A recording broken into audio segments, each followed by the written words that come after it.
NorCal Twisties, here we go. We got an intersection coming up. Hopefully no cars. No, just kidding. We're just going to go ahead and go off the side. So we're going to be riding. We're going to turn left. And we're going on a left-handed turn. It seems like we're hauling ass. I can't tell. You know, it's, with wind, you definitely can't tell. But he's going too fast for the road itself. And as soon as he sees that he's going to go wide, he's going to put his feet down. We're not Flintstone drivers here. We can't stop. We can't do anything with our feet.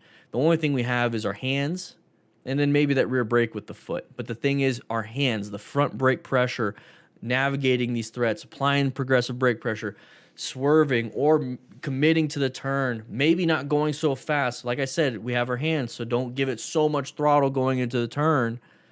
That's what's going to prevent and mitigate a lot of these issues. Having the gear, though, after you crash, that's hopefully you have the gear, but don't be wishing you had gear after you crash. So overall, don't go super fast around turns, guys. Don't go super fast around turns. It almost looked like it was a slight decreasing radius, and it got him. Got to be very careful with that, everybody. All right? All right? Guys, if you like this kind of stuff, we do this every Tuesday and Thursday on this channel at 3 p.m. Mountain Standard Time live. So make sure you check that out. But if you want to check out some other things like this video right here, or this video right here, please do so. It supports the channel. Click that like button, by the way. Check into class. Anyways, I'll be seeing you around.